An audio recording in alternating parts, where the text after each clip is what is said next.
Nagbabalik na naman ang inyong tagapaglingkod ng mga balita at pangwang katotohanan lamang. Naging mainit nga na usapin sa mundo ng social media.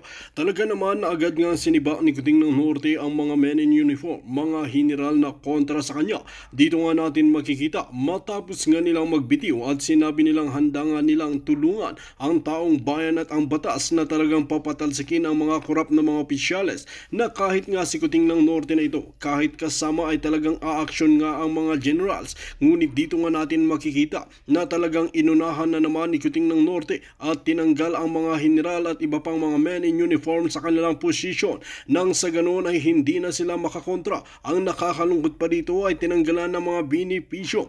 Ito nga ang ayaw ipalabas sa bias mainstream media.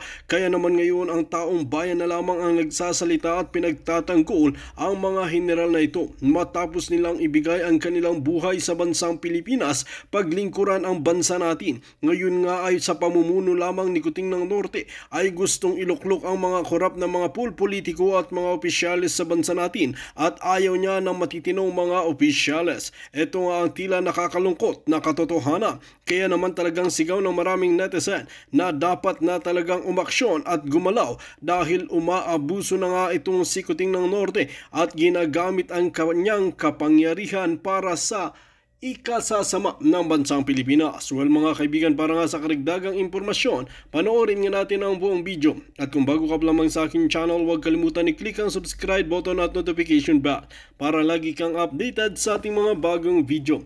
At para sa solid viewers natin dyan, maraming salamat sa walang sawang pagsuporta. Noon, nung bata-bata pa ako, a long time ago, inausap ko sila eh. Simple na ang trabaho natin, ubusin natin eh. Pucha, yun yung motivation eh. Tama ba itong nasa dyaryo na ito? Sabi yung ganun. Oh, Kapitan, Air Force, pinatay. Dinamay ang asawa, patay. Dinamay yung anak, patay. Puta na mga yan. Mga NPA ba? Mga ABB. Imagine, bibili lang ng bisikleta ni tatay, ni Captain, yung anak niya bago siya pumasok. Naka-uniform. Eh meron nakatayo doon na somewhere there, nakita siya, opportunity target, pinagpraktisan. Bana, pang, ulo, patay. Sabog yung basak yung ulo. Sorry sa kumakain. Sigaw yung asawa, wah! Bang, patay. Iyak yung bata, wah, daddy, mommy! Bang, patay yung bata. Sabi ko nga, tama ba yun? Sabi ng mga bata ko, ex-convict. Ex-convict? Putang na niya, sir, walang budi yan. O anong gagawin natin? Ubusin natin. Gusto nyo? Yes, sir. Ubus. Oh, ubus. That was a long time ago. May spatter ako eh. May tagaturo. Isang rebel returnee. Ay. Miguel Rafael Culgisado. Kahit lahat halos Duterte, bakit naiwan yung 7? Ewan ko nga, yun yung tanong ko. Kasi yung weight ng boto mo kay Bato at kay Bongo at kay Marcoleta, pantay-pantayan pagka nag-black voting ka. Kung binoto mo yung 3 at iniwan mo yung 7, yung 3 lang binoto mo, at binoto mo si Bam Aquino, si Kiko, si Lacson, sorry sir ha, hindi, nag-ano lang ako, nag-logical explanation na ako. At yung iba pa, Pia Cayetano, it's not that I have anything against with you people, but the thing is, you bought a Bongo, a Bato, and a Marcoleta. These are top-notch defenders of Duterte. Now, boboto mo yung 3, boboto mo yung 10, Duterte. Kahit nga si Philip Salvador, tangay mo. Pero yung isa pang glaring dyan, wala yung 2, Attorney Vic Rodriguez and Kibuloy, Pastor Kibuloy, wala yung 2. So something is really telling me na dinoktor to. Bago tayo bumoto, bago ako bumoto, tapos na yung eleksyon. Ayos na.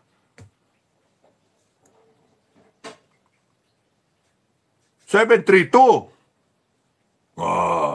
732. Tatlo lang ang palulusutin dyan. Para hindi kayo magreklamo number 1 and number 3. Sumingit yung number 2.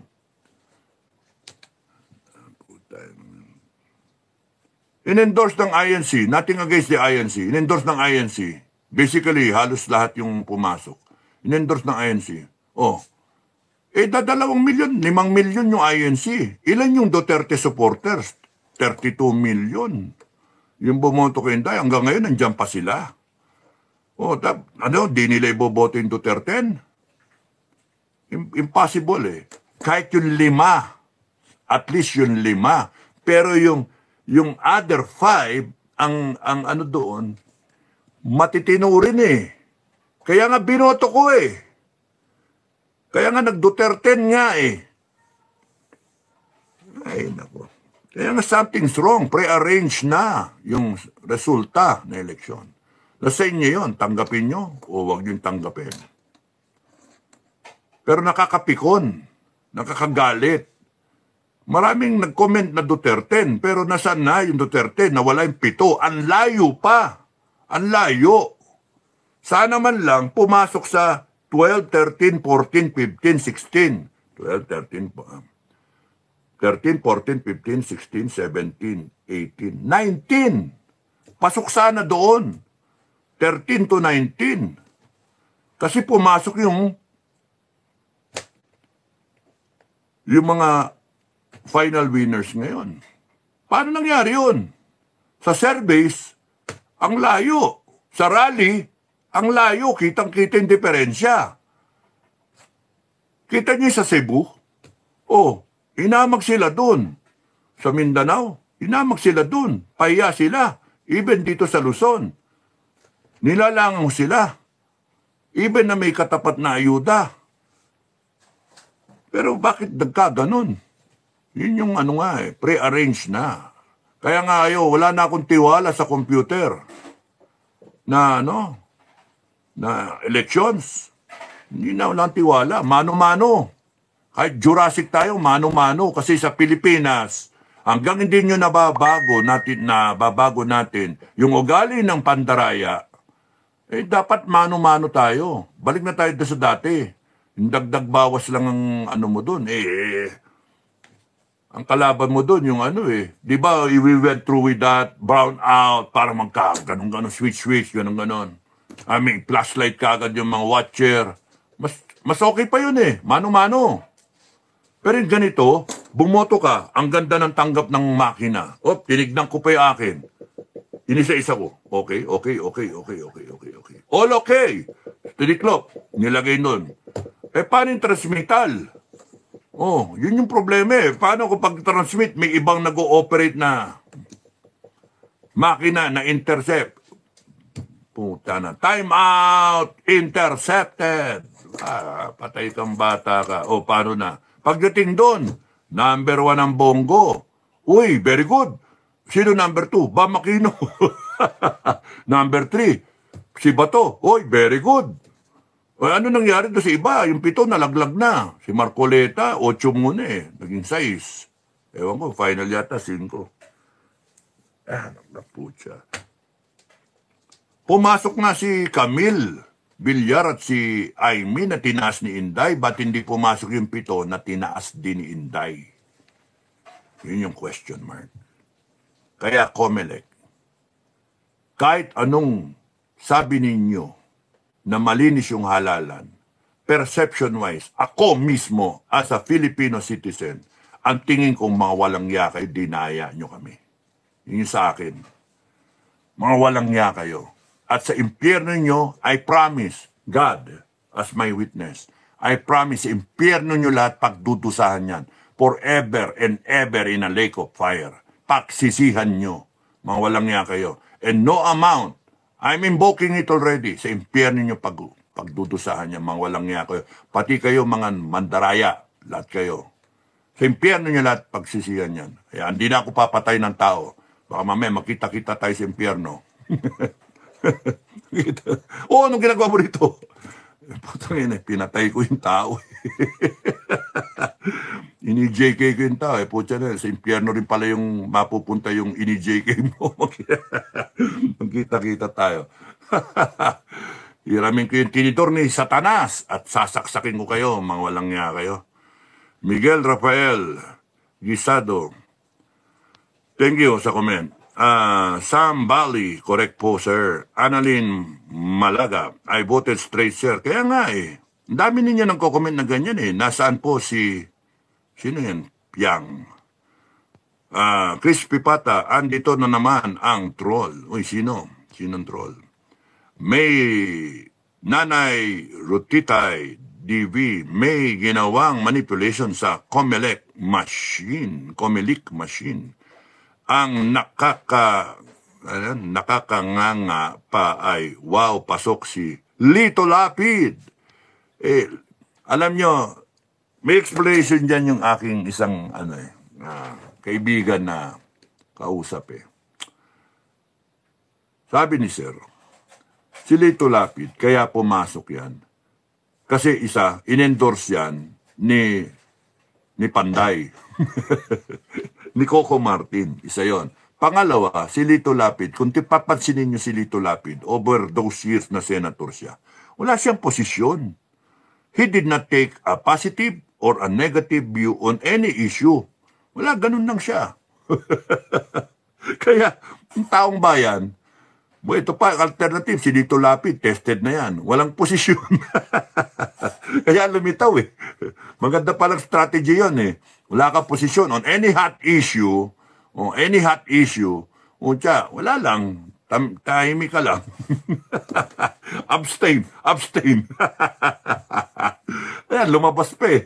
Putya, yung ibang ganun-ganun, putya, rarara na very critic ng gobyerno, hindi lumabas.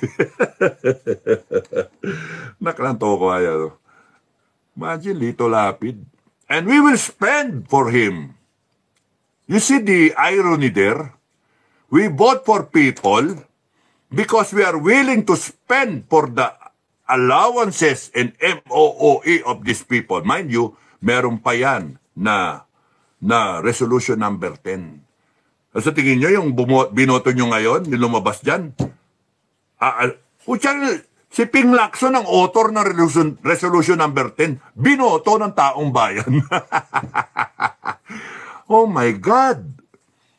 Senator Lacson, sorry sir pero totoo naman, by history, Senator Lacson was the author of Resolution 10, which was approved by Honasan, Trillanes, Miriam Defensor, even Bongbong Marcos at the time he was Senator, 15th Congress. And here he is right now, the author of Resolution 10. Binoto ng tao. Ano ibig sabihin? You approve of Resolution 10. How? What irony. Yun yung masakit. We're going to fund these officials in government.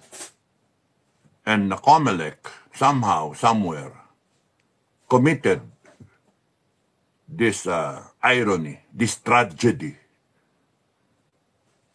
It has to change one day. If I am there, I will close down Comelec. In a revolutionary government, kung okay kay Madam Inday, I will close down Comelec. If I am going to advise, achuchu. Madam President, it has come to our attention that since 40 plus years has passed, Comelec has managed to survive all this corruption, allegations, and cheating against them. You see, nung noon, dinaya si Miriam Defensor. You ever heard about the Hello Garci tapes, etc., etc. And then yung kay Tatay Digong na sinave off ng 5 million votes. And then yung kay Bongbong Marcos na may dinagdag namang 20 million votes. Oh. All these allegations remain question mark. Walang closure. So kung walang closure, let us just close Comelec. Sabi ni Madam Inday, bright idea! Joke lang. Bright idea. Bessie Villedo, oh, love you. Hello po, Chairman.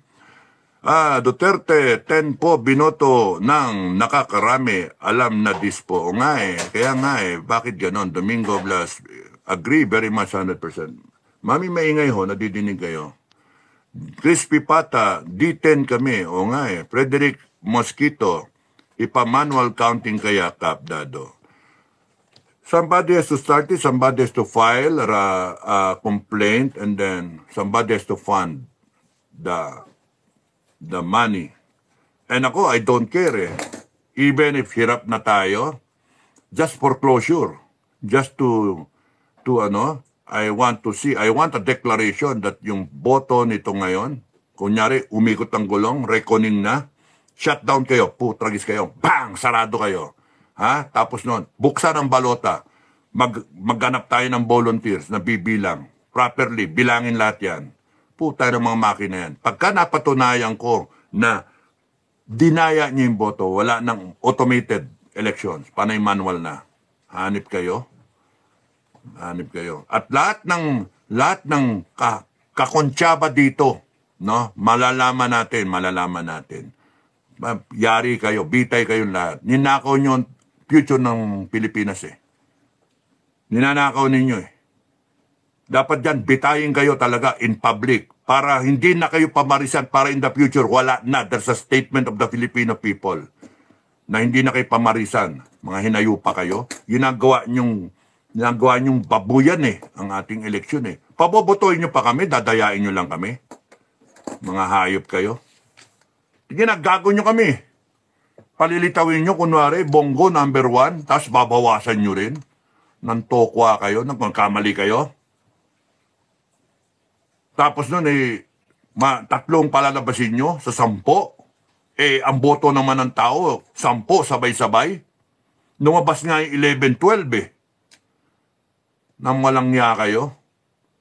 Ba't hindi nakakagalit yun? Ewan ko iba tinatanggap eh. O sige, parang ang tingin niya nila, tanga yung tao eh. Tanga kayo. Kasi lumabas naman ng Bongo, lumabas naman ng Bato, lumabas ang Marcoleta, okay lang. Kung kayo, Duterte, ipaglaban ninyo yung solid kayo as a team. Hindi yung iiwanan nyo, bumoto na, naboto lang yung 3, okay na, goodbye na. Mali naman din yun. So ano yan? Kanya-kanya? Dahil ang tangin ng nakakainis ng natin, bansa natin. Kaka-stress eh.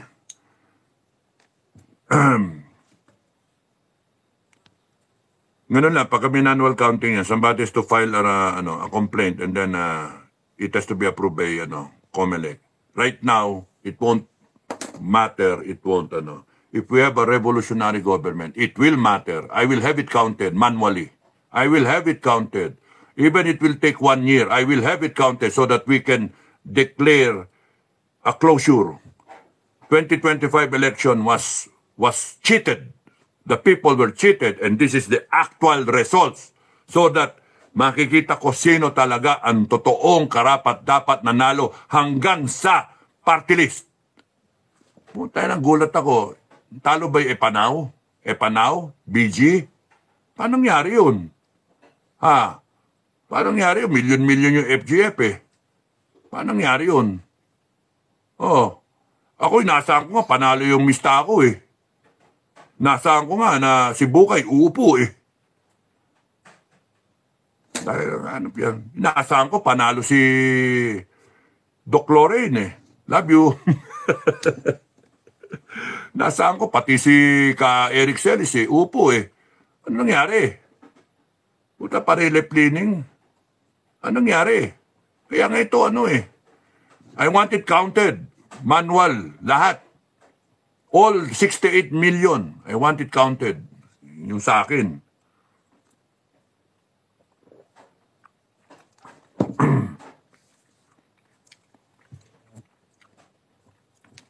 If you have 100,000 volunteers, each would count 1,000. 100,000. 1,000 ang bibilang niya. O 10,000 volunteers na lang. 10,000. Bilang ka ng 1,000 isang araw. 10,000 times 1,000, that's 10 million na boto. 6 na araw, tapos yan eh. Oh, ngayon, sino magbo-volunteer? I-announce natin. Sino volunteer dito? Oh, buong Marines. Laking ginagawa. Diyos sa bar. Reservist, 1 million. Puta. Lahat na reservist. Labas kayo, 1 million. Yung 1.4 million na reservist. Bilangin nyo. Oh. Nandun yung mga master sergeant. Bilangin natin ito. 1 million kayo. Bilang ka tig 10. Isang araw. 10 lang. Bilangin mo. Kung ang rate mo ng pagbibilang marathon. Sa isang oras 2. Sa 10, 20, 20, 1 million, 20 million yun na boto. 3 araw tapos yung counting. Then let's have closure. Madam President, may I humbly propose, i-manual counting natin yan. I-closure natin ang isang yugto ng ating eleksyon. I-manual counting natin, daming volunteer. Kung 10,000, kundi kaya orderan natin ng isang reservist, AFP. Walang kayo ginagawa, ba naghintay kayo ng gera? Sige, bilangin nyo nga ito lahat. I-deputize natin. Sarado naman yung COMELEC sara natin. Pero putang na kayo, nanginginig niya sa selda. No, naka-house arrest, nanginginig niya. Naku, lilitaw na. Salita na ako, whistleblower. Bibitayin ko kayo. Araw-araw, torturing ko kayo na. Hindi naman torture, psychological torture. Yung hinahasa yung palakol na pampuputol sa ulo niyo, mga hayop kayo. O, hasain yung kutsilyo, nahihiwa-hiwain kayo, gigilit-gilitin, hiwain yung tenga nyo. Mga hinayupa kayo. You were all paid to commit this cheating ek-ek na to. I want it counted. Nung ngayon, gumastos tayo ng ilang milyon. Nung ngayon, kahit gumastos ako ng, allowance lang allowance kayo, kain-kain, budel fight na lang tayo sa kain. I want it done na closure. It can be done. Anak ng toko 10,000 people counting so many ballots a day. 10,000 sa 10 nga dagdagan mo 1 zero. 10,000 sa 100. Imagine, ilang araw yan, kahit 1 buwan lang, tapos na yan. Kung 100,000 na volunteers, kunyari, isang buong Marines, no? O buong SOCOM, yung mga maasahan ko na unit, no? Kung isang division, o isang area command ng AFP, bilangin natin to mano-mano, mga kabagang, no? Bilangin natin to. Gusto ko lang ng closure. And I want all decisions coming out of this as a result of what we find out. Tarantado kayo. Pa-supervise natin kay Glenn Chong o kaya kay Atty. Respicio, other duties as Vice Mayor. Supervise sa inyong mga election watcher. Ayusin natin to. I want it declared. Yung closure ba? Kung ano pa yung pwede Pwede nga bulin to. Sariwa pa to 2025 na elections. Manual counting. Tignan natin. Bikot ang gulong kunwari. Buksan lahat yan. Dinti kayo. Gusto kong makita kung dinaya nyo kami o hindi. Puntang ina. And then I will declare na wala ng automation. Wala, dinadaya ng natin sarili natin Ginagago nyo Pilipino boboto kami dadayain nyo. Meron na kayong pre-arrange na resulta ng mga inan nyo. Inan nyo talaga. Ginago nyo kami. Yung mga nasa abroad mag-online voting. Iba yung resulta Yung mga actual na may pinapasok paglabas iba na yung resulta Yung mga report niyan, dayaan. Anong gago kayong meron na kapwa Pilipino yung gagaguhin ninyo? It has to stop. Manual counting is a good idea. Subukan nyo, kunyari, revolutionary government. Sinong abla? Sinong abla? Kasama kayo sa dayaan? Abla kayo? Yung nag-proclaim kayo, ayaw nyo pumayag? Ay, putya, under house arrest kayong lahat. Sige. Gusto nyo ganon? Ilalagay na nga natin sa tama Kung gusto niyong tumama tayo, kung gusto niyong maayos natin ang Pilipinas, you all cooperate. Hindi pwede yung maangas kayo kasi may posisyon na kayo. Nung kumpanya, ang babait ninyo. Iboto niyo ko. Iboto niyo ko, mga Pilipino. Ipaglalaban ko kayo. Tatanggalin natin ang korupsyon. Patatanggal ko ang Resolution 10. Binoto nyo nga yung naboto nga yung author ng Resolution 10. Oh my God. Ay my God, Pilipinas talaga. Senator na ngayon yung author ng Resolution 10. Ay, Linda M., baka sa INC hindi sila straight, ipinasok ang iba. Yes, pero ilan ba INC? 4 million, 5 million. Oh. Nasusunod ba lahat yung black voting na INC? Oh, sige, granting. So ano nangyari doon sa iba na 32 million Inday? Black granting na 32 million Inday, meron doon minus mo 10 million. Ano nangyari doon sa 5 million? 32 minus 5, 27 million pa. Kunyari, doon sa Duterte, doon sa DDS, 32 million, minus mo yung iglesia doon, na botante, kung 5 million, 27 million pa. Nag-block voting yung 27M. Kaya nga, with all these questions, mga kababayan, if given the opportunity and the chance to put closure, this part of our history, ito lang, eleksyon na to. Let's have it counted manually. We will find the people. There are a lot of people who will volunteer. Both sides. One checking out the other. One, isang boto dito, isang tao dito, isa dito, dalawa kayo, magbilang kayo. Oh, ganon. Merong tagalista. Diba? All working as a team. It can be done. You count 1 million a day in 2 months' time, tapos na yan. Kung 1 million a day ang bibilangin ninyong boto, mag-volunteer ka ng 100,000, 10 boto lang ang bibilangin ng bawat isa. Sa 100,000 na yon, gawin mong dalawa sila, check and balance, 20 na boto ang bibilangin araw-araw. It can be done. 2 buwan, tapos yan, bilangan. Then we have closure. It can be, utak lang, practicality, no? Para lang, alam natin. Maniniwala ba kayo si Lito Lapid pumasok talaga on his account? Maniwala ba kayo na hanggang 12 lang ang Amy Marcos? Maniwala ba kayo na si Bong Revilla nandito sa number 13, si Lacson, si Soto nandoon? What happened? Did they campaign really that good? So all these questions, no? Sa akin, ang question ko talaga is Bongo, Bato, Marcoleta. Lumabas yung tatlo. Ba't hindi lumabas ang Kibuloy, Attorney Vic Rodriguez, who are, I think, and believe, they are equal in level when it comes to good supporters of Duterte.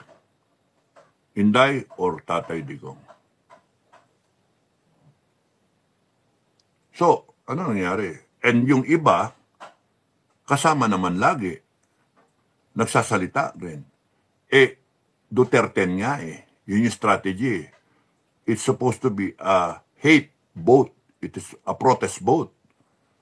Paano naging protest vote yung 3 lang ang lulusot? Kung ang boto straight, nalaglag yung 7. Di ba mas lumalabas na pre-arrange na yung resulta? 7-3-2. Yun yung question mark. Para mawala yung mga question na yan, para in fairness to COMELEC, somebody should get the ball rolling. Mga attorney kayo, mga magagaling dyan. File kayo na it has to be counted manually. Tingnan natin. Pag sinabi ng Comelec ganito yung gasto, sabihin nyo. At kami mag-chip in. Mag-piso-piso kami. 10 piso sa 1 milyon, 10 million. 100 piso sa 10 milyon, 100 million. Sige, we put up the fund.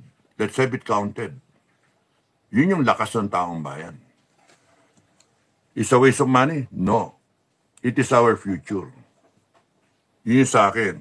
Nobody should get away with cheating the Filipino people. Cheating the election results. Nobody should get away with it. Not now, not ever in our future. Tatawa-tawanan lang tayo ng mga mandaraya, mga gagong yan eh. Peng Yu, SGF International, ang galing ng Smart Magic Sir, pababa ang bilang ng boto ng mga PDP senators. Nanay Lutitay, DV, we demand manual counting.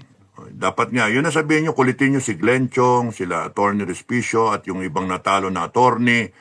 And then let's see where it will, and then i-cost, and then let's all chip in, di ba? So FW Duterte 10 karamihan. Kaya nga Alma Barcebal. Old Arebib. Good PM, Cap General Supremo. Thank you. Crispy Pata.